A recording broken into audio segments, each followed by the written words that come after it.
فاتحہ۔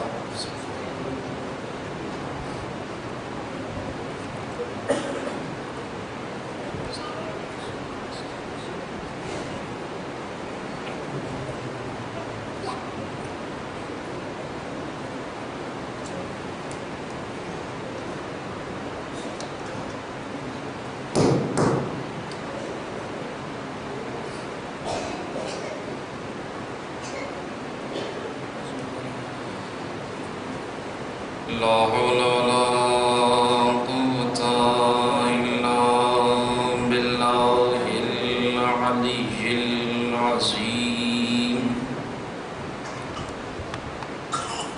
أعوذ بالله السميع العليم من الشيطان اللعين الرجيم.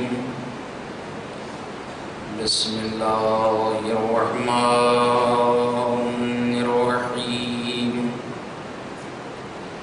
الحمد لله الذي علا في توحده ودنا في تفرده وجل في سلطانه وعظم في أركانه وأحاط بكل شيء علما وهو في شانه وقهر جميع الخلق بقدرته وبرهانه مجيدا لم يزل محمودا لا يزال بارئ المسموكات وداعي المدعوات وجبار الأراضين والسماوات والصلاة والسلام والتحية والإكرام على النبي الأمي المكي المدني القرشي الهاشمي مولانا ومقتدانا مولى الثقلين جد الحسنين العبد المؤيد رسول المسدد المصطفى الأمجد أبي القاسم محمد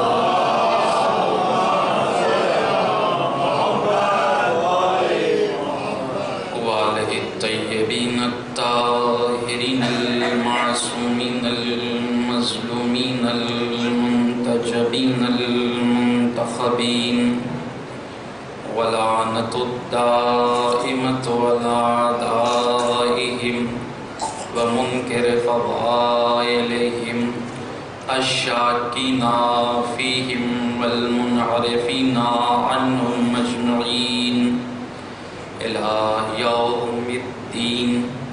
أما بعد فقد قال الله تبارك وتعالى في كتابه الكريم وهو أصدق الصادقين.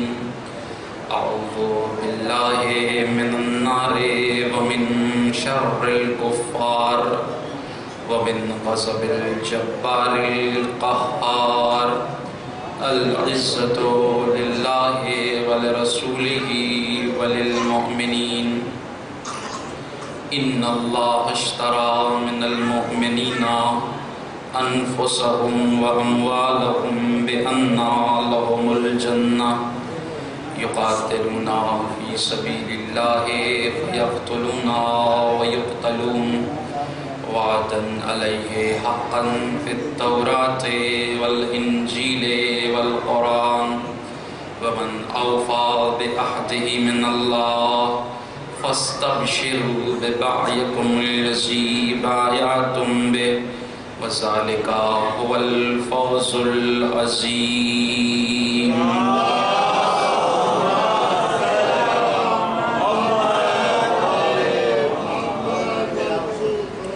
ایک مرتبہ سورہ حمد اور 3 مرتبہ سورہ اخلاص کی تلاوت فرما کر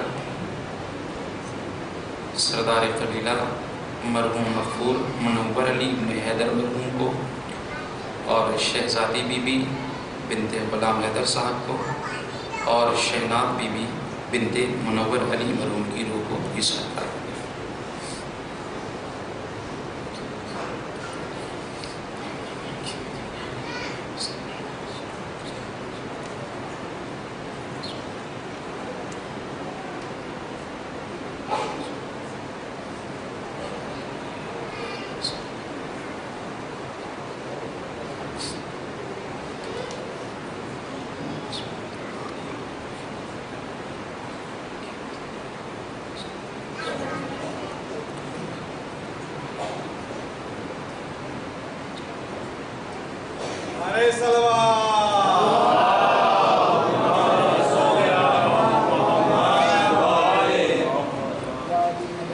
ہمارے اور آپ کے درمیان یہ 2 روزہ گفتگو سورہ برات اور مومن کے عنوان سے ہو رہی ہے۔ ظاہر ہے کہ موضوع بہت وسیع و عریض ہے جسے 2 دن میں سمیٹا نہیں جا سکتا، اور جب باتیں نکلتی ہیں تو باتوں سے باتیں پیدا ہوتی چلی جاتی ہیں، پھر اصل گفتگو رہ جاتی ہے۔ کیونکہ سورہ مبارکہ برات میں تقریباً 17 آیتیں مومنین سے متعلق ہیں۔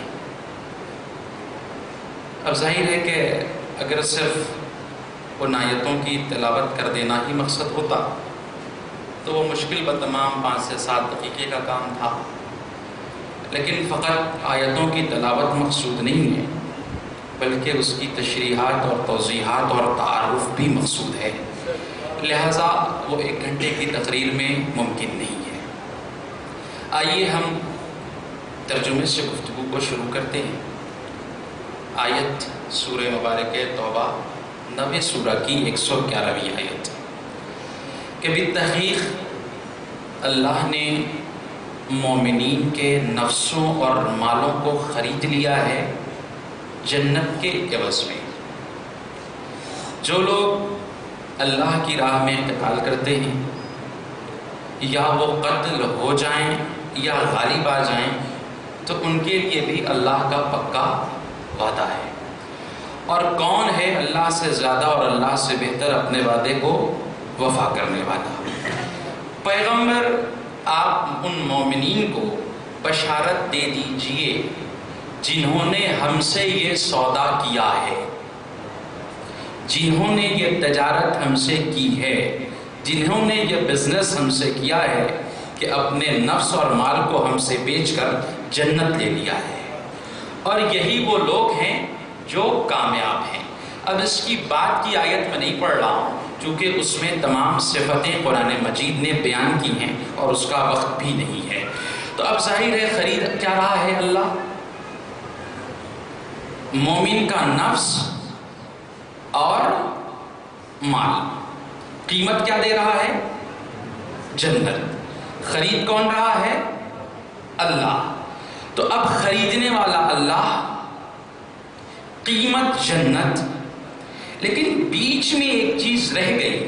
بھائی ہم تو بڑے کمزور لوگ ہیں، ہماری رسائی وہاں تک نہیں ہے کہ اپنی چیزیں ڈائریکٹ بیچ لے جائیں، تو بیچ میں ضرورت ایک ایسے واسطے اور وسیلے کی ہے جو ہماری چیزوں کو وہاں تک پہنچا دے۔ تو اب ظاہر ہے کہ خریدنے والا اعلیٰ ہے، قیمت اعلیٰ مل رہی ہے، تو واسطہ بھی ایسا ہو کہ جو اعلیٰ ہو۔ تو اب ہم نے جب قرآن مجید سے واسطے کو تلاش کرنا شروع کیا تو قرآن کہتا ہے اے وہ لوگوں جو ایمان لائے ہو، اللہ تک پہنچنے کا وسیلہ تلاش کرو۔ اور معصوم کہنے لگے کہ نحنو وسیلہ اللہ، ہم ہی وسیلہ ہیں جو اللہ تک پہنچاتے ہیں۔ تو اب معلوم یہ ہو گیا کہ خریدنے والا اعلیٰ ہے، وسیلہ اعلیٰ ہے، قیمت اعلیٰ ہے، تو اب پھر بیچنے میں کوئی تعامل تو نہیں ہونا چاہیے، بیچنے میں کوئی تفکر تو نہیں ہونا چاہیے۔ تو اب بات یہ طے ہو گئی کہ خریدنے والا اعلیٰ، قیمت اعلیٰ، واسطہ اعلیٰ۔ تو اگر شے ادنا ہو گئی تو اعلیٰ ہو جائے گی، پست ہوگی تو بلند ہو جائے گی، حقیر ہوگی تو عظیم ہو جائے گی. اس لیے کہ اس خدا کے ہاتھ ہم اپنے نفسوں کو بیچ رہے ہیں تو لیس کمثلہ شیء کا مالک ہے. تو اب یہ شے، اب اس کے لیے ایک چیزیں ہیں کہ جب ہم اللہ کے ہاتھ بیچ رہے ہیں تو کیا ایک چیز کا سودا 2 مرتبہ کیا جا سکتا ہے؟ کیا جا سکتا ہے؟ بھیا ہماری زبان میں تو کہتے ہیں کہ 420 کہا جاتا ہے. تو اگر ہم نے اپنے نفس اور مال کو اللہ کے ہاتھوں بیچ دیا تو کیا پھر شیطان کے ہاتھ بیچنے کا اختیار ہے؟ جب ایک مرتبہ اللہ کے ہاتھ بیچ دیا تو اب شیطان کے ہاتھ نہیں بیچ سکتے ہیں. تو اب بیچی ہوئی چیز پر انسان کا کوئی اختیار نہیں رہتا. اگر خدا نخواستہ کو یہ نوبت آن پڑی کہ آپ نے اپنا مکان بیچ دیا ہو تو آپ یہ نہیں کہہ سکتے کہ میرے گھر کا ڈرائنگ روم بہت اچھا ہے، بیڈ روم بہت اچھا ہے، میں نے لائبریری بہت اچھی بنا رکھی تھی. لوگ کہیں گے احمق ہو گئے ہیں آپ. بیچی ہوئی چیز پر اترایا نہیں جاتا، بیچی ہوئی چیز پر فخر نہیں کیا جاتا. تو جب ہم نے یعنی مومن نے نفس بھی بیچ دیا، مال بھی بیچ دیا، تو اب وہ یہ نہیں کہہ سکتا کہ میرا جمال، میرا جلال، میری دولت، میری ثروت، اس لیے کہ اللہ آواز دے گا کہ نفس کے بھی مالک ہم ہی ہیں، مال کے بھی مالک ہم ہی ہیں. ایک صلوات.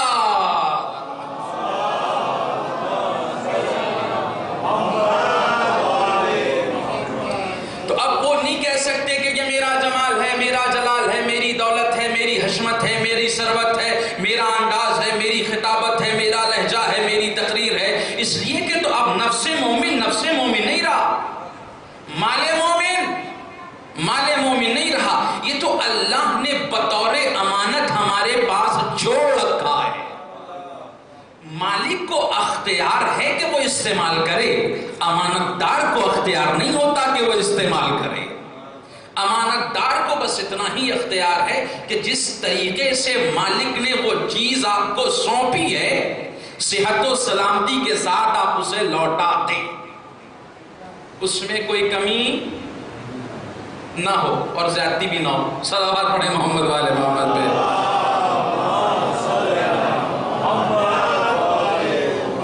تو اللہ نے خریدا. بھائی اتنی دیر سے بات یہی ہو رہی ہے نا کہ اللہ نے مومنین کے نفس کو بھی خرید لیا، مومنین کے مال کو بھی خرید لیا. تو پلٹ کے اگر میں آپ سے سوال کروں یا کوئی سوال کر لے کہ بھیا آپ نے بیچا کب؟ کیا اللہ آپ سے خریدنے کے لیے آیا اللہ آپ سے خریدنے کے لیے؟ اللہ نے کہا کہ بھیا میں آپ کا نفس خرید رہا ہوں. بھئی خریدنے والا بھی تو اعلان کرے کہ ہم بیچ رہے ہیں. بھئی کوئی مکان یہ کہے کہ ہم نے خرید لیا، بیچنے والے کو بھی تو اعلان کرنا چاہیے کہ ہم نے بیچ دیا. تو پورے قرآن میں فقط ایک آیت نفس کے بیچنے کی ہے. وَمِنَ النَّاسِ مَن يَشْرِي نَفْسَهُ ابْتِغَاءَ. لوگوں میں سے ایک ایسا ہے جس نے خوشنودی رب کے خاطر اپنے نفس کو بیچ دیا. تو جب امیر نے اپنے نفس کو بیچ دیا تو مومنین کا نفس خود ہی بک گیا. اب اسے بیچنے کی ضرورت نہیں ہے، لیکن شرط ہے کہ مومن ہو. یہ بھی ہے، معاملہ یہیں آ کے پھنس جاتا ہے، مومن والا معاملہ جو آخر میں کل پھنسا تھا کہ مومن کی منزلت، مومن کا رتبہ اتنا آسان نہیں ہے. قرآن کہتا ہے انما المؤمنون الذین آمنوا باللہ ورسولہ ثم لم یرتابوا. مومن فقط وہ لوگ ہیں جو اللہ اور رسول پر ایمان لائے پھر شک نہ کریں. ایمان لانے کے بعد اگر شک کر دے تو وہ مومن نہیں ہے. شک تو سمجھتے ہیں نا، تھوڑا سا بھی یہ ایسے نہیں ہونا چاہیے تھا، ایسے ہو جاتا تو پھر مومن نہیں ہے. ایک جملہ ہدیہ کر دوں کہ جو شک کرے اللہ اور رسول پہ ایمان لانے کے بعد وہ مومن نہیں ہے. تو اب ذرا تاریخ اسلام کے اوراق کی ورق گردانی کیجئے کہ حیات نبی نے کس کس پہ شک کیا. اب جس نے بھی حیات نبی میں نبی پر شک کیا جب وہ مومن نہیں رہا تو بعد امیر المومنین کیسے بن جائے گا؟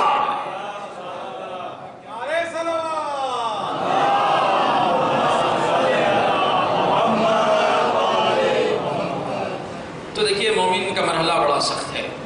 اب ایک اور آیت پڑھ رہا ہوں جس میں اللہ نے 3 متواتر آیتوں میں مومنین کی 5 صفتیں گنائی ہیں کہ مومن کسے کہتے ہیں، اور وہ سخت ہے.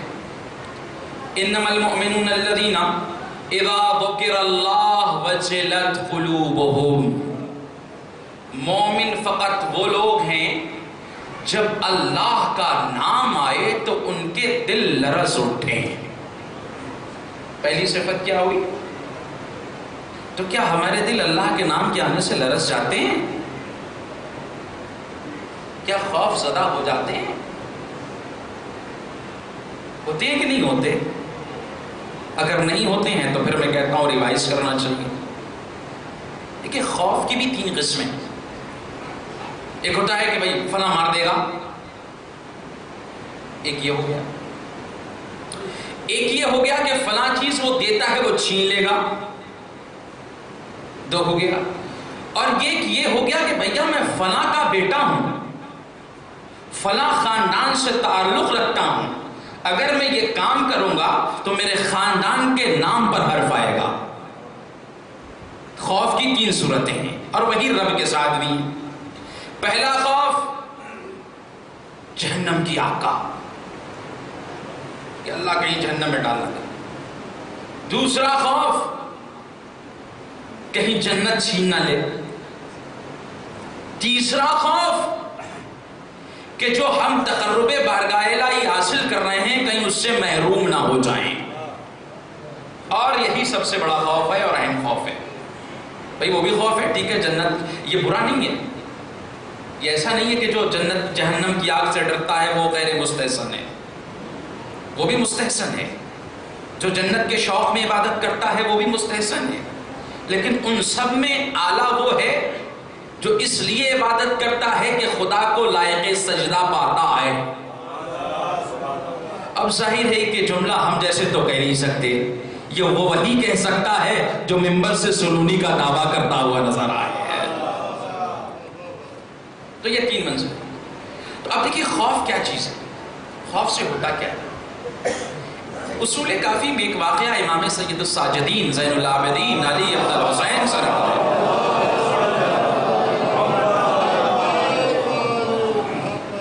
لکھا کہ ایک تاجر فیملی تجارت کی غرض سے، پہلے تو بحری سفر ہوتے تھے نا، پانی کے جہازوں کے شپ پر، تجارت کی غرض سے کہیں دوسرے ملک میں جانے والا تھا، جا رہا تھا. راستے میں کشتی حادثے کا شکار ہو گئی اور اس میں ایک بھی فرد نہیں بچا الا اس تاجر کی بیوی کے. کہتے ہیں کہ اللہ جسے زندہ جلانا چاہے اسے کون مار سکتا ہے. ایک چھوٹے سے تختے کے سہارے پر وہ ساحل کے کنارے جا لگی. جو اس کے پاس تھوڑا بوڑا کھانے وانے کے لیے تھا وہ اس میں سے کھاتی رہی اور زندگی بسر کرتی رہی. اب حالت یہاں تک آن پہنچی کہ جس پر اس کے ایک کپڑا بھی نہیں ہے. واقعہ لکھا کہ اس میں ایک راہزن ڈاکو رہتا تھا جس نے اس وقت تک کوئی نیک عمل انجام دیا ہی نہیں تھا. جب اس نے دیکھا تو پہلے تو ڈرا کہ بھیا یہ سنسان بستی میں یہ کہاں سے. تو اس نے پوچھا کہ یہ بتاؤ کہ تم جناتوں میں ہو یا انسانوں میں. تو اس نے کہا کہ ہم انسانوں میں. اور اس نے پورا واقعہ اور پورا ماجرا بتایا. بس اس کا سننا تھا کہ وہ گناہ کی طرف ملتفت ہوا اور اس کے قریب گناہ کے ارادے سے آ گیا. توجہ فرمائیے، قریب آنا تھا کہ عورت کے جسم میں لرزہ آئی. وہ پوچھتا ہے کہ لرز کیوں رہی ہو. دیکھیے ایک تو لرزہ ہوتا ہے کہ تھوڑا سا آدمی کانپتا ہے، دوسروں کو پتہ نہیں چلتا. لیکن ایک لرزہ اتنا تیز اور شدید ہوتا ہے کہ سامنے والا ساتھی بھی سمجھ جاتا ہے کہ کچھ اندر چل رہا ہے. یہ تم لرز کیوں رہی ہو، یہ تمہارا پورا جسم کانپ کیوں رہا ہے. تو اس نے لب سے کچھ نہیں کہا، آسمان کی طرف اشارہ کر دیا. کہتا ہے اس کی عظمتوں کے سامنے، اس کی رفعتوں کے سامنے میں یہ گناہ کیسے کروں؟ اب دیکھیے انقلاب ایسے آتا ہے انسان کی زندگی میں. امام نے لکھا کہ دوسرے ہی لہجہ اس نے کہا کہ بھئی اس میں تو تمہارا کوئی قصور نہیں ہے، تم سے تو جبری گناہ کیا کرایا جا رہا ہے، اس گنہگار کے تو ہم اصل گنہگار ہیں. تو کہتا ہے کہ تم عورت ہوتے ہوئے اللہ سے اتنا خائف ہو جبکہ تم مجبور ہو، تو ہم مرد ہوتے ہوئے اللہ کا خوف کیوں نہیں دل میں رکھتے؟ امام نے لکھا کہ اس نے فوراً گناہ کا ارادہ ترک کر دیا اور وہ اپنے گھر پلٹ گیا اور اللہ کی بارگاہ میں گڑ گڑا کر توبہ کرنے لگا. خدایا میرے گناہوں کو معاف کر دے، خدا میرے گناہوں کو معاف کر دے. بات آئی گئی ختم ہو گئی. ایک دن وہ کہیں سفر پہ جا رہا تھا، ساتھ میں ایک راہب بھی اس کا مصائب ہو گیا، شدت کی دھوپ. راہب کہتا ہے کہ بھیا کچھ دعا کر دو تاکہ اللہ بادل بھیج دے. وہ کہتا ہے کہ میری زندگی میں کوئی بھی ایک ایسا نیک عمل نہیں ہے جس نیک عمل کے سبب ہم اللہ سے درخواست کر سکیں. کہتا ہے اچھا ہم دعا کرتے ہیں، تم آمین کہنا. کہتا ہے ٹھیک ہے بھیا اتنا کام ہم کر دیں گے. راہب نے ہاتھ کو آسمان کی جانب بلند کیا اور اس جوان تائب نے آمین کہا. اللہ نے ابر رحمت بھیج دیا، دونوں چلنے لگے. اب یہ پتہ نہیں ہے کہ بھیا کہ کس کی دعا قبول ہوئی ہے، کس کی آمین کو سند قبولیت ملی ہے. اب ایک مقام پہ وہ پہنچے جہاں سے دونوں کے راستے الگ الگ ہیں. اب یہ اصل امتحان کی منزل ہے کہ دعا قبول ہوئی ہے یا آمین قبول ہوئی ہے. کہتے ہیں کہ جدھر وہ تائب جوان بڑھا ابر رحمت اس کے سر پر. راہب نے بلایا بھیا ابھی تک تو تم کہہ رہے تھے کہ تم نے زندگی میں کوئی نیک عمل انجام نہیں دیا، ماجرا بتاؤ. تو اس نے پورا ماجرا سمندر کے کنارے والا بتا دیا. کہا کہ تمہیں خوشبختی ہو، تمہیں مبارک ہو کہ اللہ نے تمہاری توبہ قبول کر لی ہے. یہ خوف خدا کہ اگر انسان کے دل میں خوف خدا پیدا ہو جائے وہ کیسے ہے؟ اسے آگ سے نہیں ڈرایا گیا، اسے یہ نہیں کہا گیا کہ جہنم میں تمہیں ڈال دیا جائے گا، فقط اللہ کا نام آیا، زندگی میں انقلاب برپا ہو گیا. تو اگر کوئی ایک مرد، ایک گنہگار اگر اپنے آپ کو اللہ کے خوف سے، اللہ کی معصیت سے بچا لے تو اللہ اس کے اوپر ابر رحمت بھیج دیتا ہے. اور اگر کوئی پوری امت کو گناہوں سے بچا لے، صلوات بر محمد.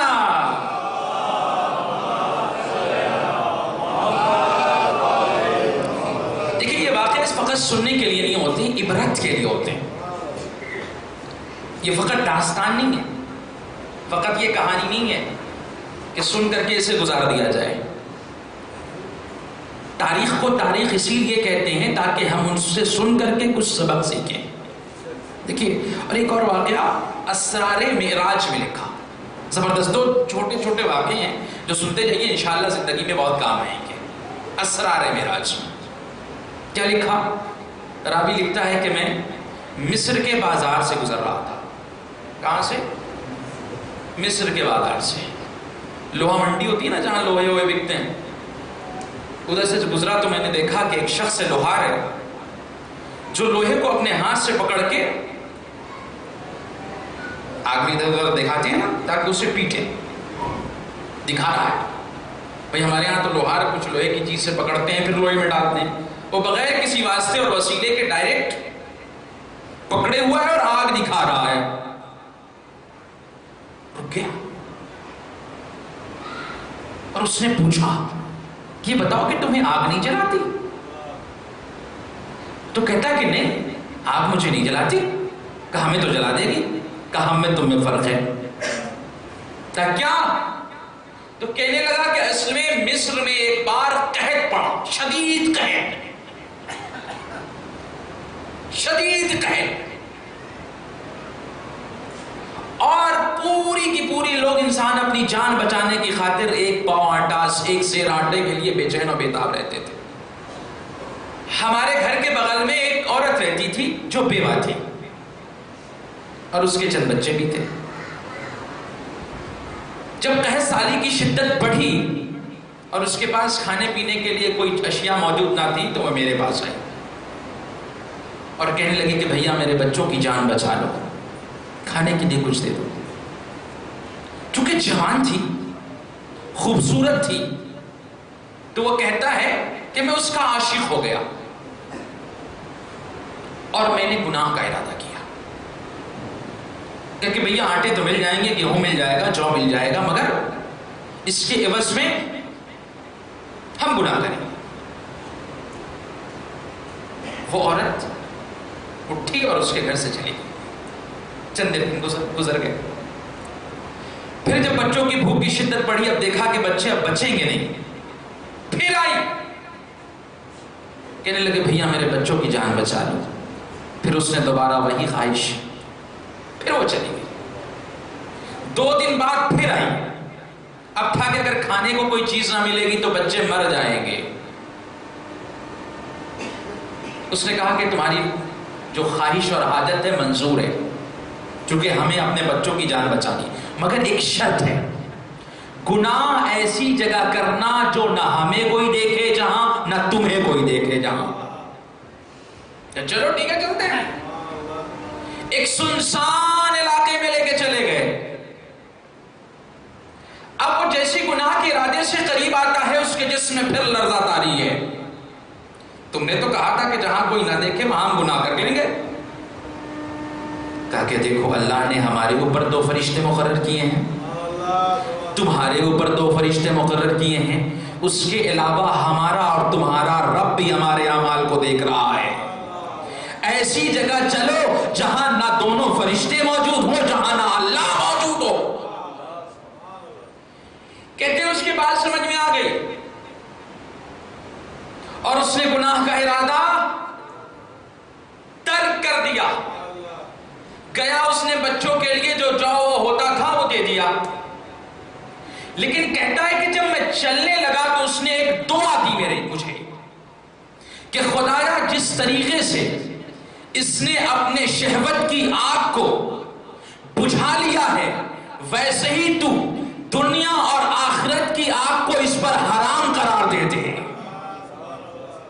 کہتے ہیں جب سے اس معظمہ نے ہمیں یہ دعا دی ہے ہمیں دنیا کی آگ جلا نہیں پاتی۔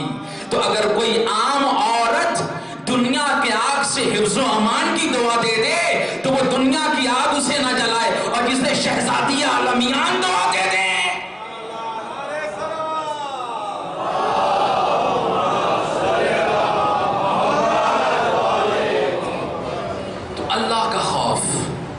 اللہ کا خوف بڑی آسانیوں سے نہیں پیدا ہوتا، بہت مشکل سے پیدا ہوتا ہے۔ کیوں نہیں پیدا ہوتا؟ چونکہ ایک جملہ میں کہتا ہوں یہاں پر، ہم اپنے اور اللہ کے درمیان جو رشتہ ہمارا ہے نا، اس رشتے کو ہم زندہ رشتہ تصور نہیں کرتے۔ یہ بہت اہم جملہ ہے، ہم اسے زندہ رشتہ تصور نہیں کرتے۔ جیسے ہمیں اپنے باپ سے ڈر لگتا ہے، ہمیں اپنی ماں سے ڈر لگتا ہے، لیکن ہم اللہ سے نہیں ڈرتے۔ کیوں؟ اس لیے کہ ہم اپنے والدین کے رشتے کو زندہ رشتہ تصور کرتے ہیں، اللہ کے رشتہ کو زندہ رشتہ تصور نہیں کرتے۔ اور جس دن ہمارا سماج یا ہم خود اللہ کے رشتے کو زندہ رشتہ تصور کرنے لگیں گے تو گناہوں سے خود بخود دور ہو جائیں گے اور اللہ سے خود بخود قریب ہوتے چلے جائیں گے۔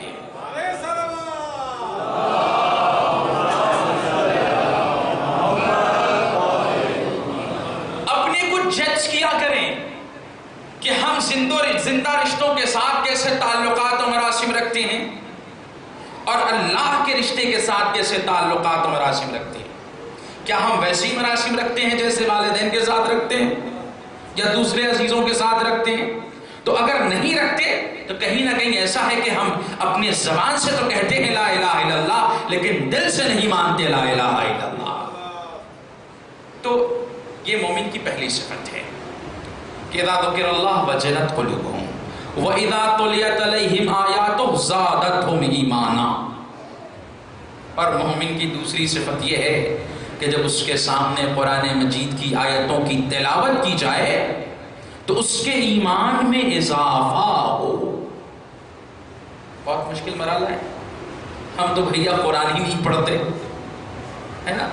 ہم لوگ تو عادی ہیں کہ رمضان میں قرآن پڑھ لیجئے، اور اس میں بھی ختم قرآن پہ ہم بہت زور دیتے ہیں نا کہ مولانا ماشاءاللہ اس بار رمضان میں 2 قرآن ختم کر لیا ہم نے. یہ سیکھا کہ قرآن کا قطعی مطالبہ نہیں ہے کہ آپ اسے ختم قرآن کیجئے. قرآن کا تو فقرؤ ما تیسر من القرآن، جتنا ممکن ہو. ایک پارہ پڑھ سکتے ہو، ایک پارہ پڑھ لو. نصف پڑھ سکتے ہو، نصف پڑھ لو. ایک ربع پڑھ سکتے ہو، ایک ربع پڑھ لو. 50 آیتیں پڑھ سکتے ہو، 50 آیتیں پڑھ لو. 10 آیتیں پڑھ سکتے ہو، 10 آیتیں پڑھ لو. لیکن فقرؤ ما تیسر من القرآن، جتنا ممکن ہو. یہ نہیں کہ فقط رمضان میں پڑھو، عام دنوں میں بھی پڑھو. میں نے کہا نا کہ ہم ان رشتوں کو زندہ رشتہ تصور نہیں کرتے. لیکن اس مقام پہ ایک جملہ کہتا ہوں، قسم خدا کی اگر کسی نے قرآن سے دوستی کر لی تو قرآن سے بڑھ کر کے کوئی مشفق نہیں ملے گا آپ کو. آئیے پریشان ہیں آپ، بیمار ہیں، آئیے سورہ حمد لکھیے، آیت شفا لکھیے، اللہ شفا دے دے گا. سحر میں مبتلا ہو گئے، آئیے آیات سحر قرآن میں موجود ہے، پڑھ کے اسے زعفران سے گھول کے پی لیجئے، شفا یاب ہو جائیے گا. پریشانیوں نے گھیر لیا، آزمائش کی آیتیں لکھی ہیں، پریشانیاں دور ہو جائیں گی. قرآن سے پیار کر کے تو دیکھیے. لیکن ہماری حالت یہ ہے کہ چاہے ہم ہوں یا آپ، اپنی بہن اور بیٹیوں کی شادی میں سب سے پہلے جہیز میں قرآن خریدتے ہیں، ہے نا. قرآن خریدتے ہیں، بھیا قرآن دینا ضروری ہے. میں کہتا ہوں قرآن ہدیہ کر کے دیجئے یا نہ دیجئے، اپنی بیٹی کے ساتھ تعلیمات قرآنی دے کے رخصت کیجئے.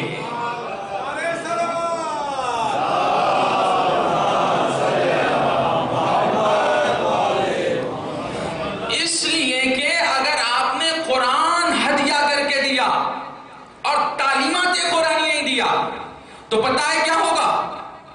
کیا ہوگا؟ قرآن طاق نسیاں کی زینت بن جائے گا. لیکن اگر آپ نے تعلیمات قرآنی دیا اور قرآن ہدیہ کر کے نہ دیا تو وہ اس سے 1 قرآن نہیں 1000 قرآن ہدیہ کرے گی اور بچوں کو قرآن کی تعلیم بھی دے گی. تو اپنے بچوں کو خصوصاً، چونکہ یہ والدین کا حق ہے، اور آپ یہ نہیں کہہ سکتے کہ بھیا ہمارے پاس مولوی اویلیبل نہیں ہے، ہمارے پاس عالم نہیں ہے. آج کے دور والوں کو تو اور مشکل ہے، 21ویں صدی والوں کو بہت مشکل ہے. بھیا آپ کو اپنے بچے کو انگلش پڑھانا ہے، خیر یہ تو کیپٹل ہے، یہاں کوئی دشواری نہیں ہے، یہیں اچھے اچھے اسکول موجود ہیں، کہیں بھی ایڈمیشن کرا لیجئے. لیکن اگر کوئی کہہ دے کہ بھیا فرینچ کا آج کل بڑا کریز ہے، تو آپ دیکھیں گے کہ کس اسکول میں بچوں کو فرینچ پڑھایا جاتا ہے، اور آپ اس میں ڈھونڈ ڈھانڈ کر کے چاہے ڈونیشن 1-1.5 لاکھ روپے دینا پڑے دے لے کے ایڈمیشن کرا دیں گے. کسی نے کہہ دیا ہاں پڑھاتے تو ہیں لیکن بہت ہی ٹرین ٹیچر نہیں ہے وہاں. تو آپ کہیں گے بھیا دیکھو آس پاس پتا کرو، دلی بلی ممبئی جہاں پتا کرو وہاں آپ بھیج دیں گے. کسی نے کہا نہیں جرمن کی بہت زیادہ آج کل ڈیمانڈ ہے.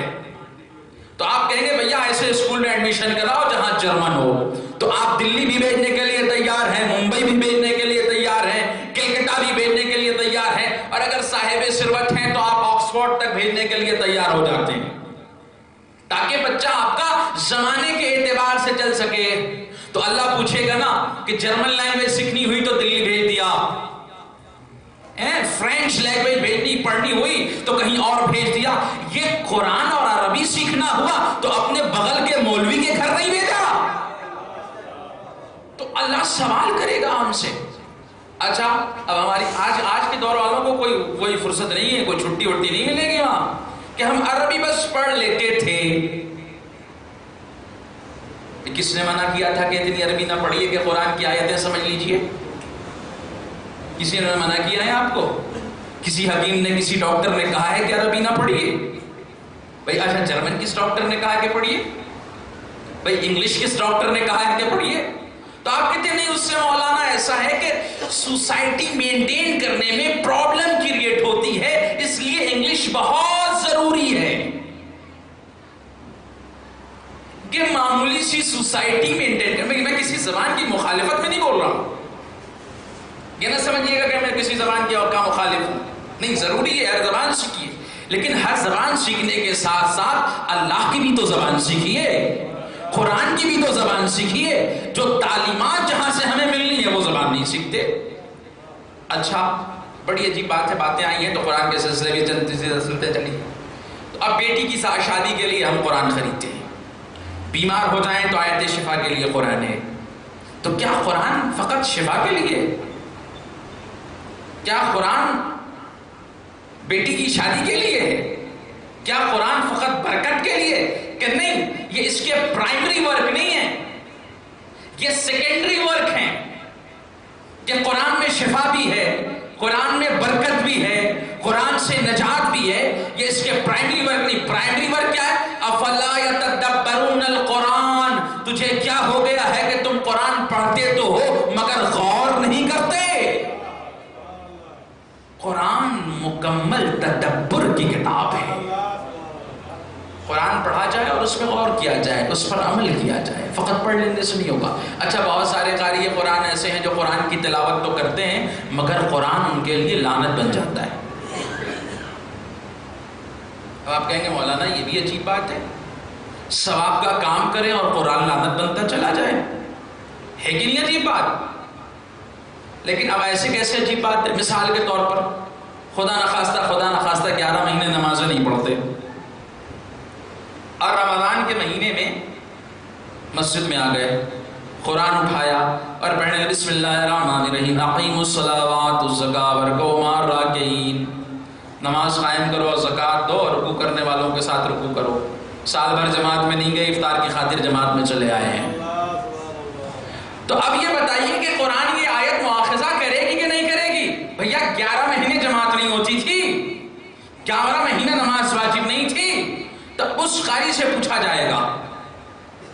اب ایک خمس کی آیت پڑھی، کبھی توفیق اللہ نے نہ دی، خدا نخواستہ کہ خمس بھی نکالنا چاہیے، تو اب یہاں آل اولاد ترویح روح والدین کے لیے قرآن کی آیتیں بھیج رہے ہیں، یہاں سے قرآن کی آیتیں بھیجی جا رہی ہیں۔ وہاں معلوم ہوا کہ اللہ نے پوچھا یہ آیت نہیں سنی تھی تم نے؟ کہا مالک پڑھی تو تھی، سمجھ میں نہیں آئی تھی۔ تو اب یہ سچ بتائیے کہ کیا یہ آیت وہاں رحمت بنے گی؟ رحمت بنے گی یہ آیتیں؟ نہیں، ہر ایک آیت پر جو عمل کی آیتیں ہیں اور انسان نے عمل نہیں کیا ہے تو اللہ جیسے ہی ادھر سے پہنچی ادھر سوال کیا جائے گا، یہ آیت نہیں سنی، یہ آیت نہیں سنی، یہ آیت نہیں سنی۔ تو ضرورت اس بات کی ہے کہ ہم جتنا بھی قرآن پڑھیں غور کریں، تدبر کریں اور عمل کرنے کی کوشش کریں۔ یہ ہے مومن کی دوسری علامت۔ تیسری علامت وَعَلَىٰ رَبِّهِمْ يَتَوَكَّلُونَ، اور وہ لوگوں پہ بھروسہ نہیں کرتا کہ بھائی پہ بھروسہ کر لے، بیٹا پہ بھروسہ کر لے، باپ پہ بھروسہ کر لے، چچا پہ بھروسہ کر لے، نہیں، فقط بھروسہ کرتا ہے کس پر؟ اللہ پہ بھروسہ کرتا ہے، اللہ پہ بھروسہ کرتا ہے۔ جناب ابو ذر غفاری کا نام سنا ہے نا؟ پیغمبر کے بھی صحابی ہیں، حضرت علی بن ابی طالب علیہ السلام کے بھی صحابی ہیں۔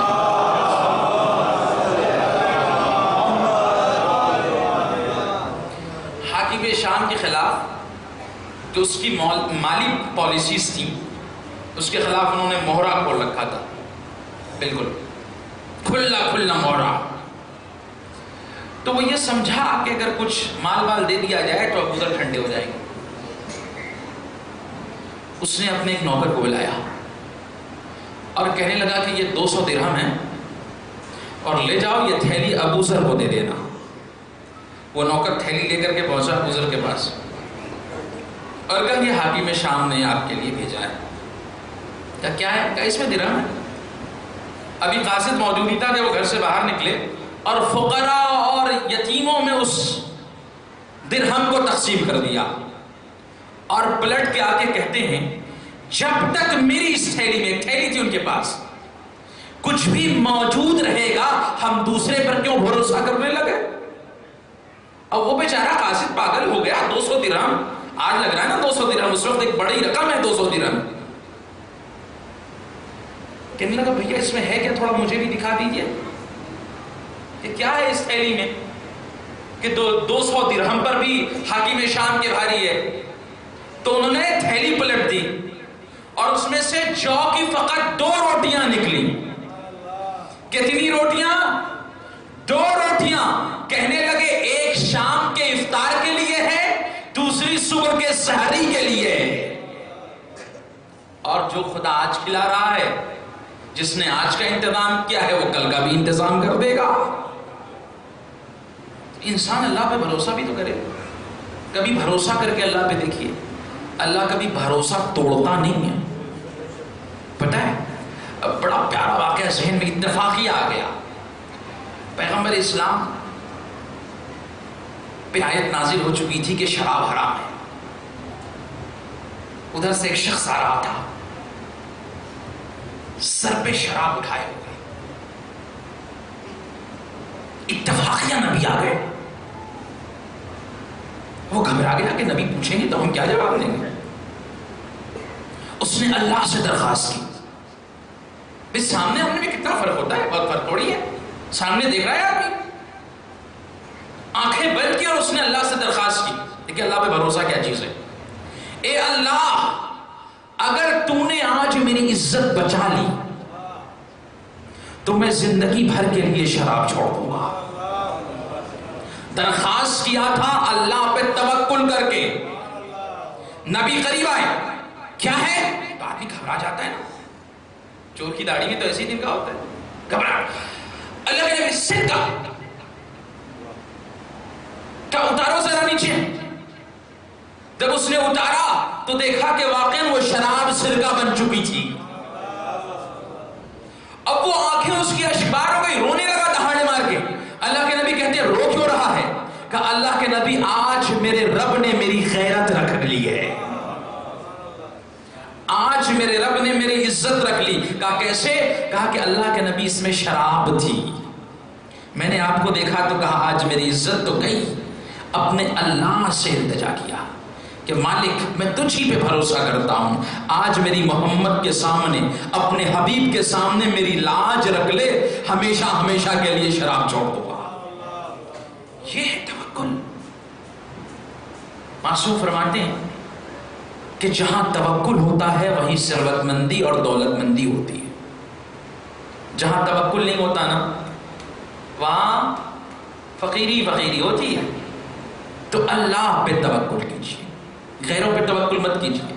یوسف کے بھائیوں نے انہیں کنویں میں پھینک دیا.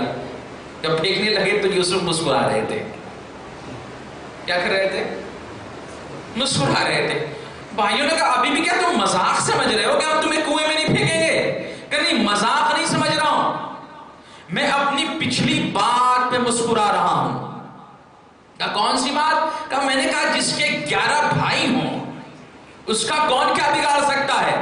میں نے تم پہ بھروسہ کیا تھا، اللہ نے تمہیں کو ہمارے اوپر مسلط کر دیا. تو ایک بات طے ہو گئی کہ اللہ کے علاوہ بھائی ہو، بیٹا ہو، کہتے ہیں نا بھیا بیٹا بڑھاپے کا سہارا ہے. نتیجہ کیا ہوتا ہے کہ بیٹا اللہ مسلط کر دیتا ہے. بابا آج کل ہماری نوکری فلاں جگہ پر ہے، ہم نہیں رہ سکتے آپ کے ساتھ، اگر آپ کو ہمارے ساتھ رہنا ہے تو رہیے. بیٹے پہ بھروسہ کیا تھا، ٹوٹ گیا. اللہ پہ بھروسہ کرتے، دنیا کی تمام چیزوں پہ بھروسے جو کرتے ہیں وہ ٹوٹ جاتے ہیں. لیکن جو اللہ پہ بھروسہ کرتا ہے نہ اللہ اس کے بھروسے کو کبھی نہیں توڑتا، باقی رکھتا ہے. تو ہمیشہ اللہ پہ بھروسہ کرنا سیکھیے، اور اللہ پہ بھروسہ کر کے جو بھی التجا کریں گے نا اللہ اسے رد نہیں کرتا، قطع نہیں. اللہ کبھی رد ہی نہیں کرتا. اللہ تو کہتا دیکھنا میرے اوپر بھروسہ کر کے کہ میں کیسے تیرے بھروسے کو بر لاتا ہوں، کیسے تیرے بھروسے کو. یہ مومن کی علامت ہے. مومن غیر اللہ پہ بھروسہ نہیں کرتا. چوتھی چیز الذین یقیمون الصلاۃ. چوتھی صفت مومن کی یہ ہے کہ وہ مومن نماز کو قائم کرتا ہے. اگر کوئی بے نمازی اور کہے کہ ہم بھیا مومن ہیں تو قطع نہیں، مومن بے نمازی نہیں ہوتا، اور جو مومن ہوگا وہ نمازی ہوگا.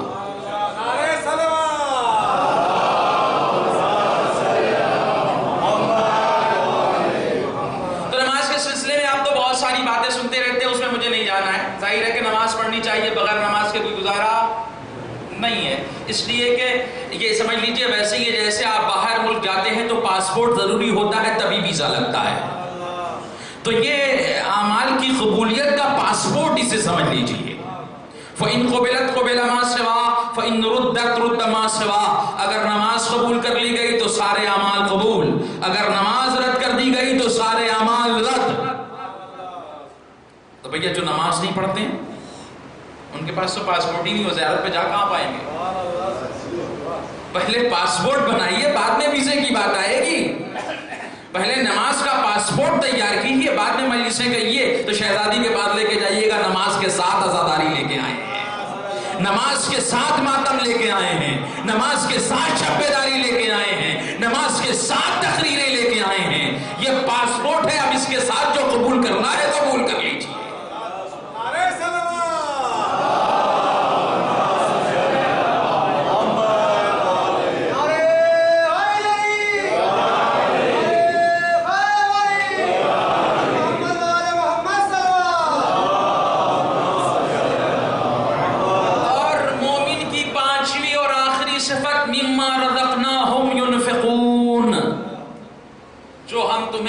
دے رہے ہیں اور جو اس میں سے بچ جائے وہ اللہ کی راہ میں خرچ کرو، دبا کے بیٹھ مت جاؤ.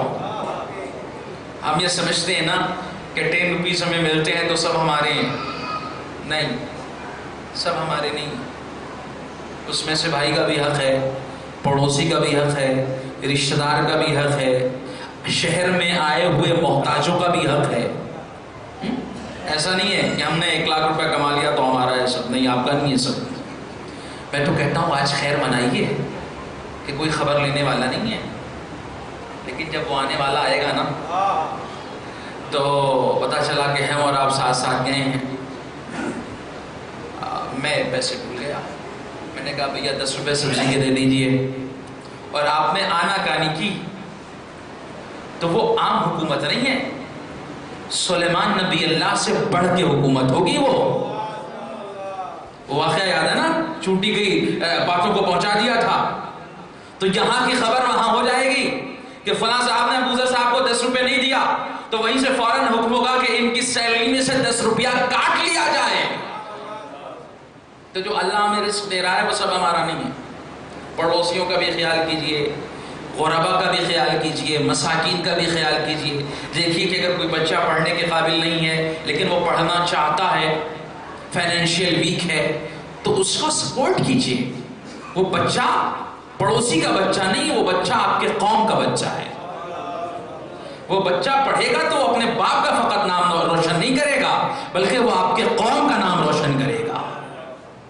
یہ کہتے ہیں نا کہ بھیا فلاں صاحب آفیسر بن کے آئے ہیں تو ایک محبت پیدا ہوتی ہے نا. دوسری جگہ ارے بھائی میرے ہیں، ارے بھائی وہ تو یو پی سے کہیں سے آ رہے ہیں، یعنی اس سے کیا ہوتا ہے، وہ حسینی ہیں، وہ عزادار حسین ہیں. تو کم سے کم یہ چیزیں چھوٹی چھوٹی چیزیں ہیں جو بڑی کام آئیں گی، یہاں بھی کام آئیں گی اور وہاں بھی کام آئیں گی. تو پیسے دبا کے مت بیٹھیے.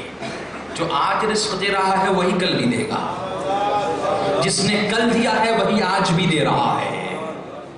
ہم یہ چاہیں کہ ہم نے بینک بیلنس کر لیا ہے، تو ایسے جو لوگ ہوتے ہیں نا ان کے ذرائع بڑے محدود ہوتے ہیں. کبھی آزما کے دیکھ لیجیے گا، یہ فارمولا میرا کبھی آزما کے دیکھ لیجیے گا. جب آپ یہ سمجھتے ہیں کہ بھیا جو ہم کماتے ہیں اسی پہ ہمارا اعتبار ہے اور اسی پہ ہم بھروسہ کرتے ہیں، تو بس آپ کی لمیٹیشن وہیں تک ہے. آزمودہ فارمولا ہے. لیکن جس دن آپ نے طے کر لیا کہ جو آج دے رہا ہے وہی کل دے گا، تو بیٹی کی شادی بھی کریں گے نا، جیب میں پیسے نہیں بھی ہوں گے تو اتنے ہاتھ مدد کے لیے آ جائیں گے کہ جو سب الہی ہاتھ ہوں گے.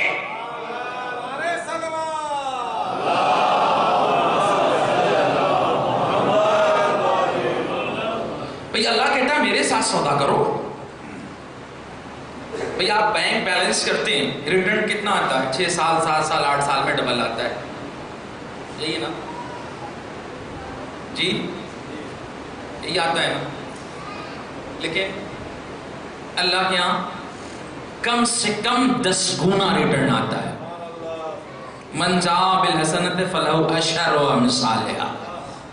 اگر کوئی ہماری بارگاہ میں ایک نیکی لے کر کے آئے گا تو کم سے کم ہم اسے 10 گنا کر کے پلٹائیں گے، اور کتنا بڑھا دے گا اس کی کوئی تعداد اس کے معین نہیں کہ کتنا وہ دے دے گا۔ جیسے گیہوں کے ایک دانے کو آپ زمین کے حوالے کرتے ہیں، کتنی باریاں نکل آتی ہیں؟ گن پاتے ہیں آپ؟ نہیں گن پاتے۔ تو اللہ کی راہ تجارت کرو ہم سے، ہمارے یہاں سب سے زیادہ ریٹرن ملتا ہے۔ RBI والے بھی اتنا نہیں دے پائیں گے، سوئس بینک بھی اتنا نہیں دے پائے گا۔ تو اللہ کے ساتھ یہ انفاق کے جو آپ نے دیا ہے، اچھا یہ نہیں کہتا کہ اللہ اپنے خرچ کو کاٹ دو یہ کر کے، جو بچا ہوا تم نے بینک بیلنس جو کر دیا ہے نا، جو ٹیکس سے بچنے کے لیے بستر کے نیچے دبا رکھا ہے نا، وہ والے پیسے دو۔ اب تمہارے خرچے میں سے نہیں مانگ رہے ہیں کہ اپنی روٹیاں کاٹ کے دے دو، یہ روٹیاں کاٹ کے ہم نہیں دیتے، یہ وہ دیتے ہیں جن کے لیے سورہ طہ نازل ہوتا ہے۔ وہ آواز دیتے ہیں یطعمون الطعام علی حبہ مسکینا و یتیما و اسیرا۔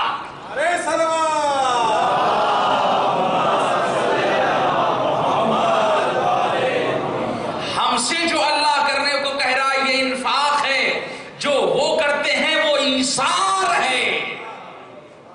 ہم فقط انفاق کر سکتے ہیں، ایثار نہیں کر سکتے۔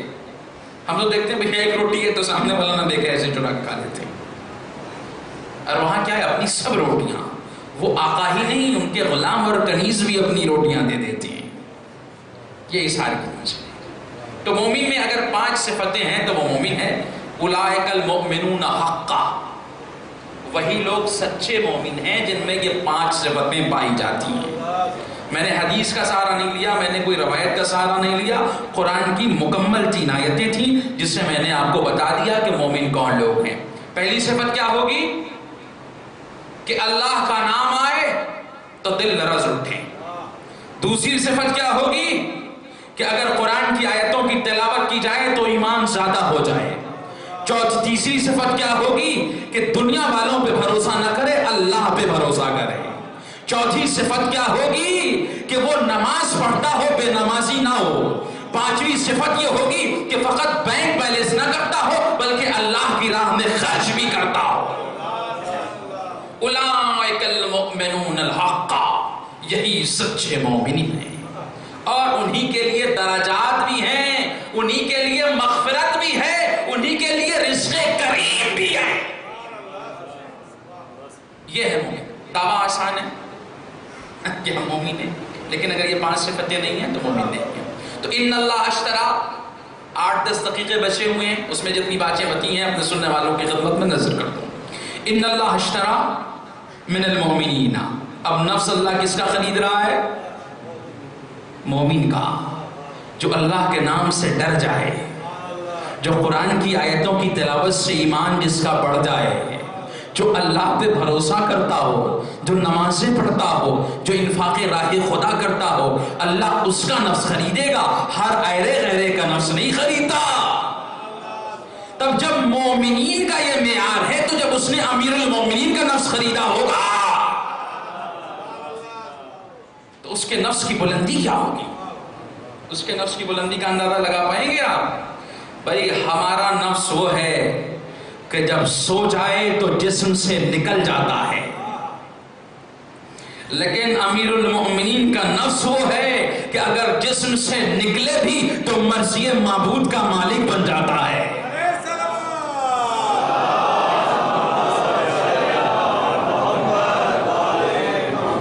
تو نفس مومن، اب وقت نہیں ہے کہ میں نفس کی ڈیٹیل میں جاؤں اور نفس کو ڈی کوڈ کروں، ورنہ وہ بھی بہت ہی تفصیل طلب بات ہے کہ نفس کیا ہے، واٹ از نفس، نفس ہے کیا؟ نفس کو انسان سمجھ بھی نہیں پاتا، لیکن یہ محاورہ بڑا عام ہے کہ ہم تو فلاں کی رگ رگ سے واقف ہیں۔ کہتے ہیں نا، جس سے نالا و ناراض ہو جائیں تو کیا کہتے ہیں؟ میں کہتا ہوں بھیا پہلے اپنے ہی رگ رگ سے واقف ہو جائیے، دوسرے کے رگ رگ سے واقف ہونے سے کچھ نہیں ملتا، لیکن اگر اپنے رگ رگ سے واقف ہو جائیں گے تو پیغمبر کی حدیث یاد آئے گی، من عرف نفسہ فقد عرف ربہ، جس نے اپنے نفس کو پہچان لیا اس نے رب کو پہچان لیا۔ لیکن جو اپنے نفس کو نہ پہچان پہچان سکا؟ وہ اپنے نفس کو پہچان پائے گا؟ قطعاً نہیں. نفس کوئی ہلکی چیز نہیں ہے. قرآن پڑھا ہے نا، سنوریہم آیاتنا فی الآفاق وفی انفسہم. وسعت دیکھیے نفس کی، کتنا وسیع ہے نفس. ہم اپنی نشانیاں عن قریب دکھائیں گے اطراف عالم میں، پوری گلوبل سوسائٹی میں، پورے ورلڈ میں. وَأَنفُسِهِمْ، اور کا مطلب سمجھتے ہیں نا، اور خود ان کے نفسوں میں. اور کا مطلب سمجھتے ہیں نا، اور کا مطلب یہ ہوا کہ جتنا وزنی اس سے پہلے کا لفظ ہے. بھئی وہ حدیث سنیے نا، انی تارکم فیکم الثقلین کتاب اللہ و ہجرتی. ہم تمہارے درمیان 2 گراں قدر چیزیں چھوڑے جا رہے ہیں، ایک کا نام کتاب اور دوسرے کا نام اہل بیت. دونوں ہم وزن ہیں. تو یہاں وہی والا واو ہے کہ جتنی وسعت کائنات میں ہے اتنی ہی وسعت تنہا نفس انسانی میں. بھئی یہ بڑی عجیب بات ہے. اللہ فرماتے ہیں حضرت علی ابن ابی طالب علیہ السلام،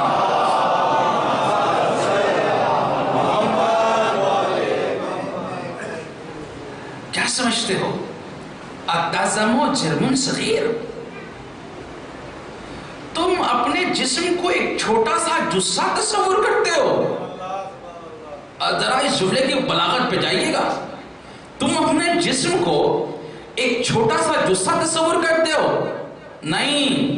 فیکن طول اکبر العالم.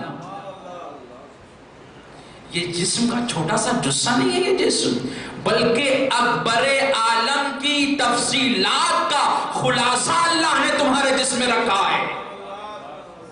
اب بھئی میرے پاس اتنا وقت نہیں ہے کہ میں اس جملے کی وضاحت کر سکوں. قیامت کا جملہ ہے مولا کا، قیامت کا. اور حد ہو گئی مولا نے کہا انت کتاب المبین. تم کیا سمجھتے ہو یہ چھوٹا سا جسہ سمجھ رکھا ہے؟ نہیں، تم میں کتاب مبین پنہا ہے. اور یہی نہیں بلکہ جتنے بھی حروف تمہارے اندر ہیں سب حرف سے قدرت کے راز آیا ہوتے ہیں. کیا نفس ہے؟ قیامت ہے نفس.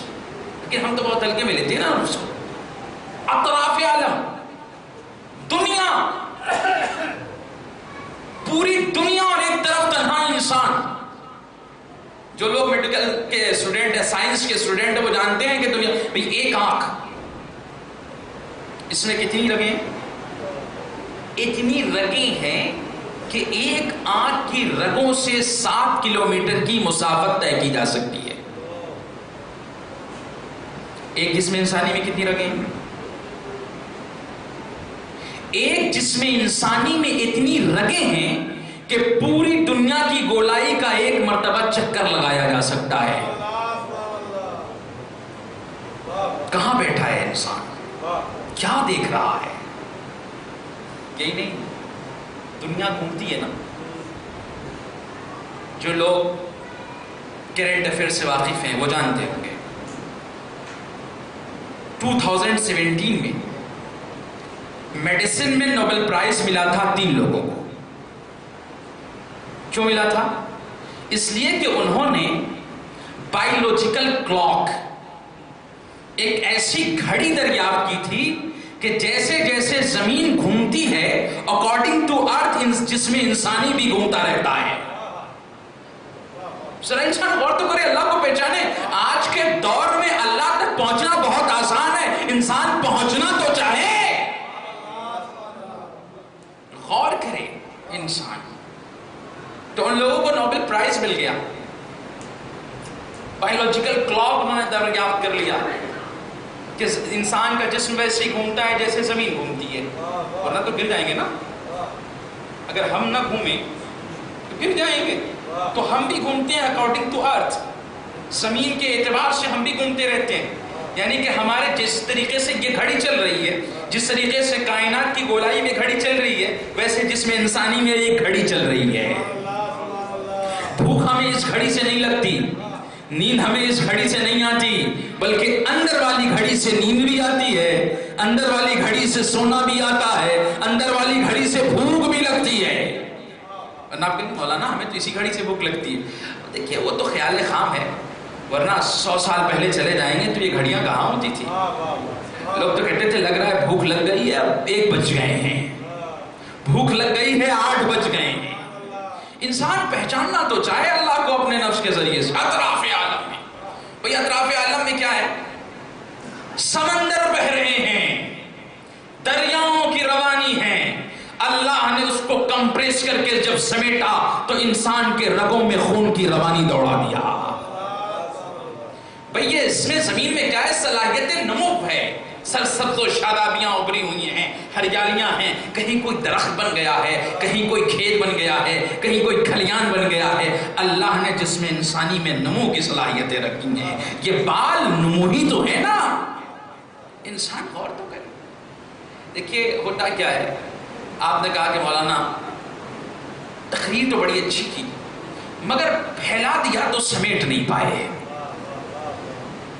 یہ عیب ہے خطابت کا، اور خطابت کا نہیں، ہر کریشن کا عیب ہے. پتہ نہیں میرا جملہ کتنا پہنچ رہا ہے. ہر کریشن کا عیب ہے. شاعر ہے پڑھتا جا رہا پڑھتا جا رہا پڑھتا جا رہا. بھیا بس اتنا ہی پڑھیے کہ جس سے آپ کی شاعری کا مزاج سمجھ میں آ جائے. تو تھوڑی مشکل ہو جاتی ہے نا. لیکن جو نہ پڑھ پائے تو وہ شاعری نہیں. مسکین بھائی نے کہا کہ 1 گھنٹہ پڑھیے گا، ٹھیک ہے. اگر کل 15 منٹ پڑھنا پڑے تو 15 منٹ بھی پڑھ سکتا ہو خطیب.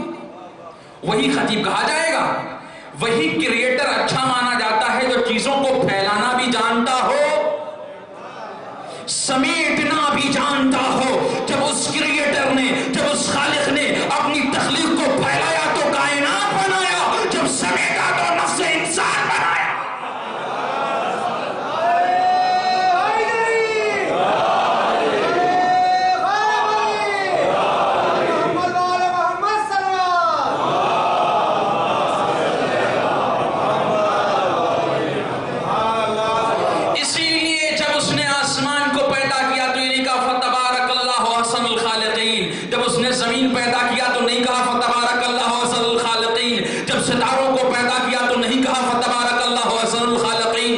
سورج چمکایا تو نہیں کہا فتبارک اللہ احسن الخالقین، لیکن جب انسان کو پیدا کیا تو کہنے لگا فتبارک اللہ احسن الخالقین.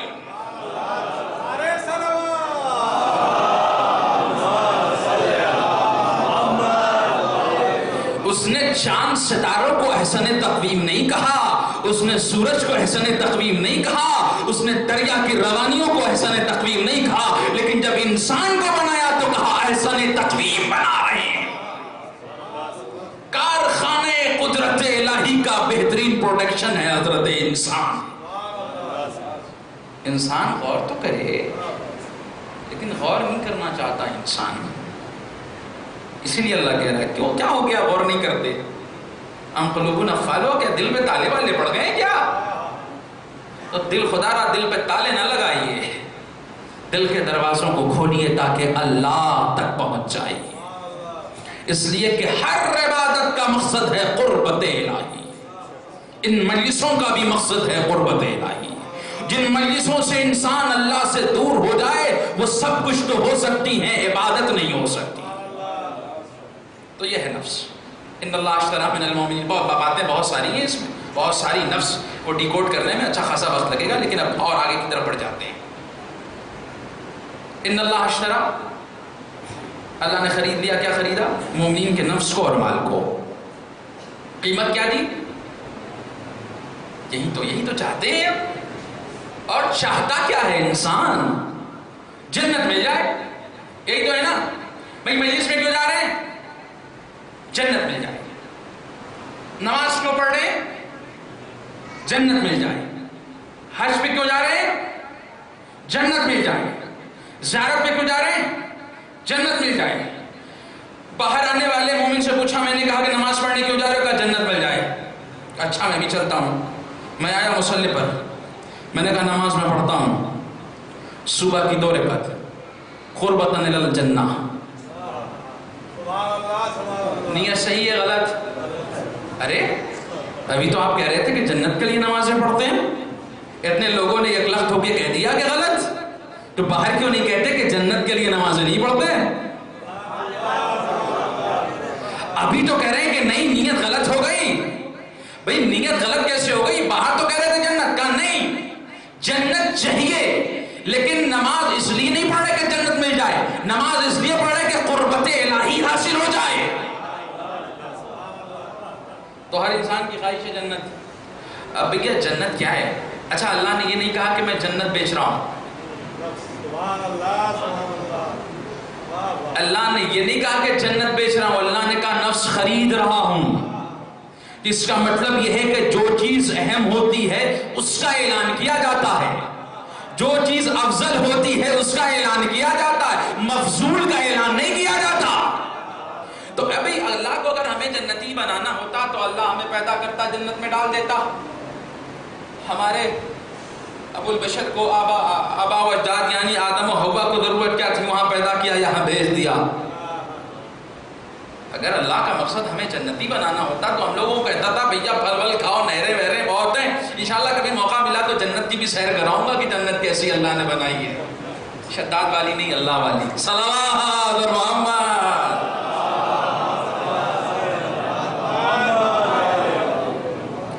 تو ہر آدمی جنت کا دیوانہ ہے.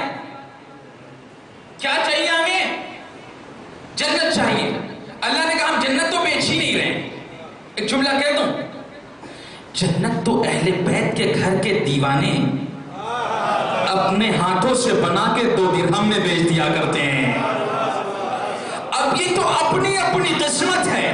ملنے پہ آئے تو 2 درہم میں مل جائے، نہ ملنے پہ آئے تو پوری حکومت کے عوض نہ ملے.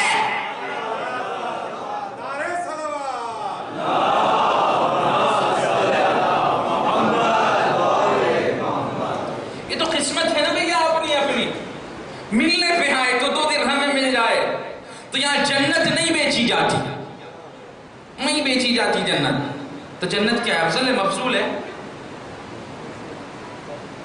لوگ ڈر رہے ہیں کہ بھیا کہہ دیں گے تو پتہ چلا کہ اللہ نے سن لیا اور شہزادی بھی مجلس میں آئی ہے، سن لیا تو دقت ہو جائے گی. جنت افضل ہے یا مفضول؟ ایسا تم جزاک اللہ. قرآن بھی یہی کہہ رہا ہے، مفضول ہے، افضل نہیں ہے. آیت کی ترتیب پہ غور کیجئے گا، آیت میں پڑھ رہا ہوں. وَأُزْلِفَتِ الْجَنَّةُ لِلْمُتَّقِينَ. اللہ جنت کو متقین کے قریب کر دے گا. کس کو کرے گا؟ کس کو کرے گا؟ جملے دہرائیے گا تبھی بات پہنچ پائے گی. کس کو کرے گا؟ جنت کو کرے گا. یہاں علم ہے، زیارت کرنا ہے تو علم آپ تک جائے گا، آپ کو یہاں تک آنا ہوگا. کیوں؟ اس لیے کہ یہ ہے افضل، آپ ہے مفضول. زری کی زیارت کرنا ہو تو زری آپ تک جائے گی، آپ کو زری تک آنا ہوگا. کیوں؟ زری ہے افضل، آپ ہے مفضول. کعبے کا طواف کرنا ہو، کعبہ آپ تک آئے گا. کیوں؟ وہ ہے افضل، آپ ہے مفضول. یہ الگ بات ہے کہ کعبہ خود کسی کے طواف کو چلا جائے تو افضل کبھی مفضول تک جاتا ہے؟ نہیں جاتا. افضل اپنی جگہ پہ رہے گا، مفضول چل کے جائے گا. اتنی بات تو سمجھ میں آ گئی نا؟ اب پھر شاید پڑھ کے ترجمہ کر دوں. اُزْلِفَتِ الْجَنَّةُ لِلْمُتَّقِينَ. اللہ متقین کو جنت کے قریب کرے گا. جنت کے قریب نہیں کرے گا. پھر آپ توجہ ہیں آپ انشاءاللہ ماشاءاللہ. اللہ جنت کو متقین کے قریب کرے گا. متقی اپنی جگہ رہے گا، چل کے نہیں آئے گا.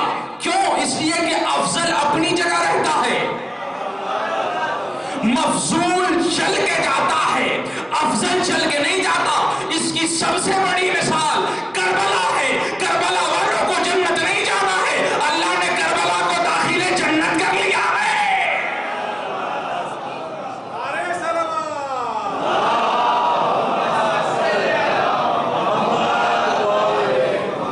حسین یہی تو کہہ رہے تھے نا، جنت چاہیے، لوگ ہم دے رہے ہیں، جنت کی ضمانت دے رہے ہیں. کہا کہ نہیں مولا مجھے جنت نہیں چاہیے.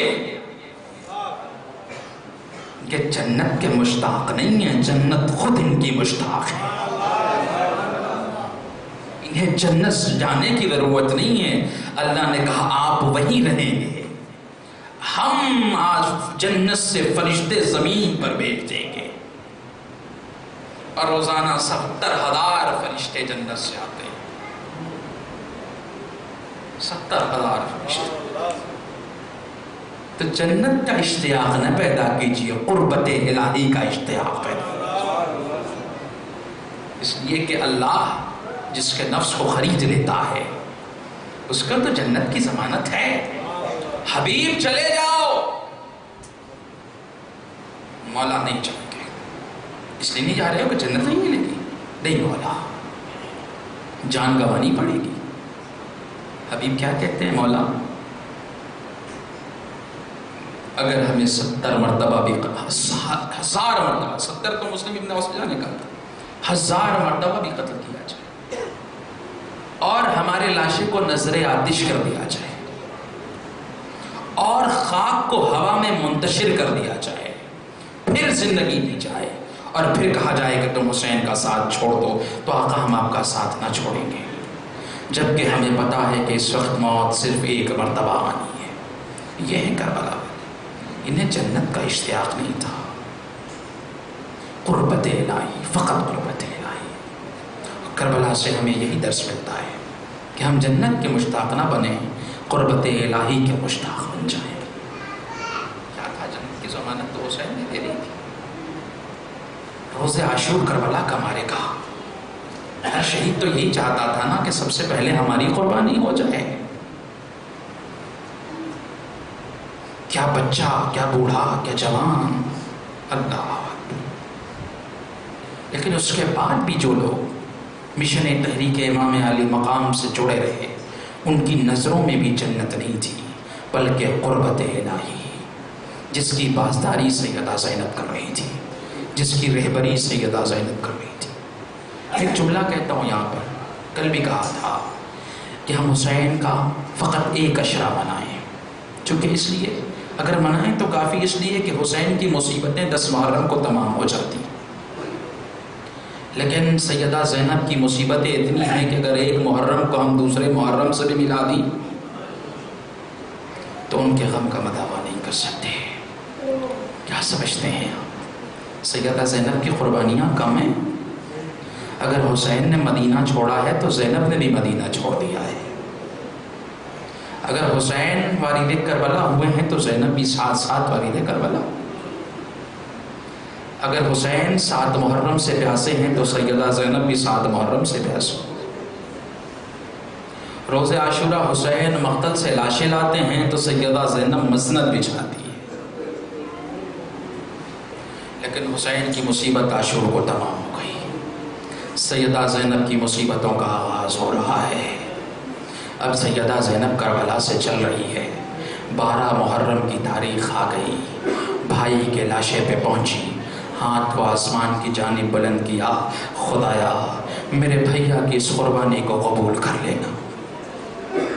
چلنے لگی تو بار بار مڑ مڑ کے اپنے بھائی کے لاشے کو دیکھتی جاتی تھی اور کہتی جاتی تھی، بھیا دل تو نہیں کرتا کہ تیرے لاشے کو تو نہ چھوڑ کے جاؤں۔ بہت پیار کرتی تھی سیدہ زینب اپنے بھائی سے، بہت پیار کرتی۔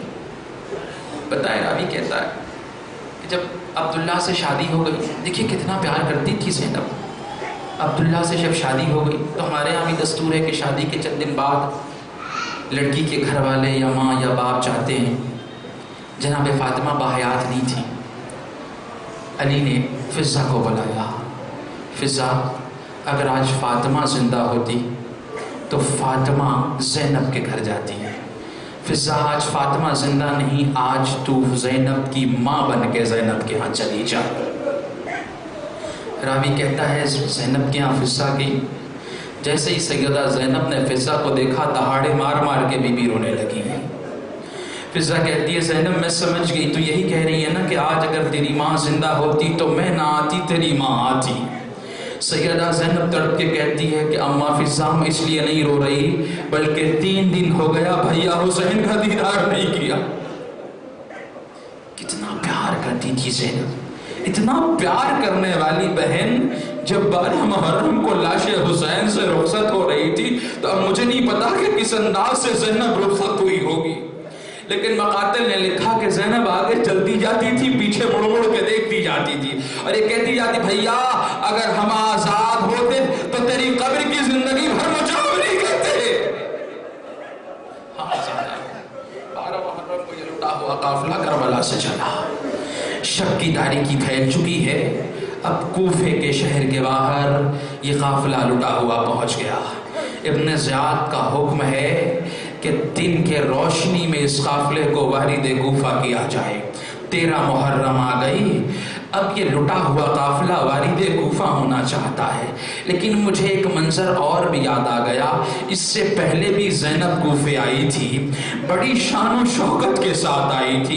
جب اس وقت زینب کوفے آئی تھی نا تو ساتھ میں علی بھی تھے، ساتھ میں حسن بھی تھے، ساتھ میں حسین بھی تھے، لیکن اس وقت جب زینب کوفے آئی تھی تو اس وقت شہزادی کہی جاتی تھی، لیکن آج جو زینب کوفے آئی ہے تو علی ساتھ نہیں ہے، حسن ساتھ نہیں ہے، حسین کا کٹا ہوا سر ساتھ ہے۔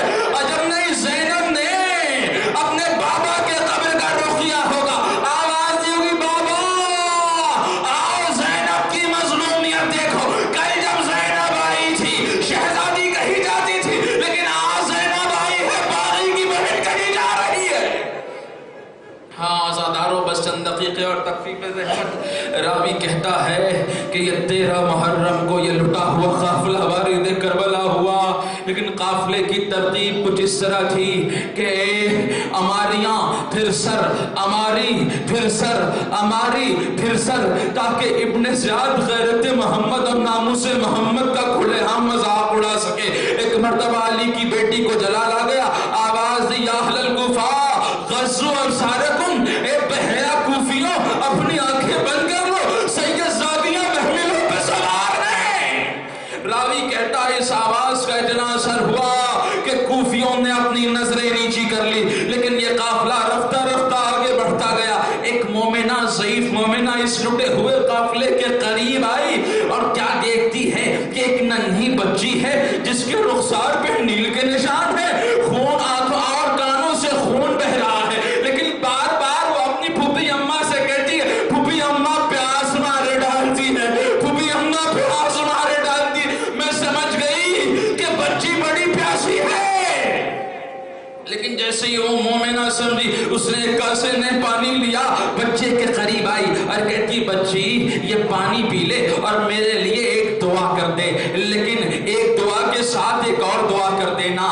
سکینہ بی بی کہتی ہے اے بی ضعیفہ بتا تیری کون سی دعا ہے؟ کہ ایک دعا تو یہ کر دے کہ خدایا میرے بچے اور بچیوں کو ایسے یتیمی اور غیبی سے بچا لینا۔ سکینہ نے ہاتھ کو آسمان کی جانب بلند کیا اور دعا کی، کہتے بی بی دوسری ایک دعا اور ہے۔ کہا ضعیفہ بتا دوسری دعا کون ہے؟ کہا کہتی ہے بی بی میں زندگی کے آخری لمحات میں پہنچ گئی ہوں، بس دعا کر دیجئے کہ مجھے مدینے کا دیدار نصیب ہو جائے۔ زینب نے جیسے مدینے کا نام سنا زینب تڑپ گئی، غیروں کے شہر میں میرے شہر کا نام کون لے رہا؟ اے بی بی تیرا مدینے سے کیا تعلق ہے؟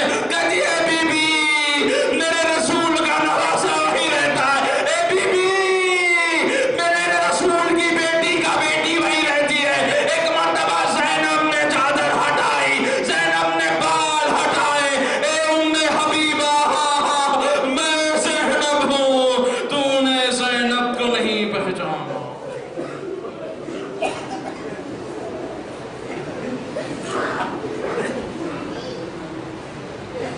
الا لعنت اللہ علی القوم الظالمین سيعلم الذين ظلموا ينقلبون بحق الزهراء وابيها وبعلها وبنيها وسر المستودع فيها۔ خدایا ہماری اس مختص بزم کو قبول فرما، خدایا ہمارے گناہوں کو معاف فرما، ہمارے والدین کی مغفرت فرما، تمام مومن و مومنات کی مغفرت فرما، جو مریض ہیں شفاء کلی عنایت فرما، جو محتاج ان کی محتاجیوں کو دور فرما، یا اللہ جو بیمار ہیں ان کی بیماریوں کو دور فرما، یا اللہ جو بے روزگار ہیں انہیں روزگار عنایت فرما، یا اللہ جن کی روزی میں تنگی ہے ان کی روزی میں وسعت عنایت فرما، یا اللہ جن کی روزی میں وسعت ہے ان کو جذبہ اظہار و انفاق عنایت فرما، یا اللہ جن کی روزی، یا اللہ ہمارے لیے بہترین دعا ہے، ہمارے والد وارث امام زمان کے ظہور میں تعجیل فرما، ہم سب کو ان کے اوان انصار میں شمار فرما، امام کو صحت و اسلام دی عنایت فرما۔ ایک مرتبہ سورہ حمدہ، 3 مرتبہ سورہ اخلاص کی تلاوت فرما کر منور علی ابن حیدر علی مرحوم، شہداد بی بی بنت غلام حیدر مرحوم اور شہناد بی بی بنت منور علی مرحوم کی روح کو شاد فرما۔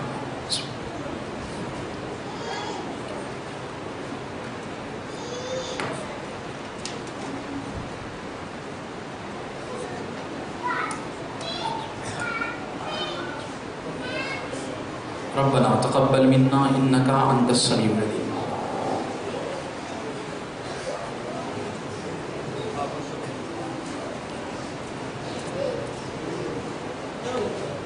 کرنا پڑتا ہے۔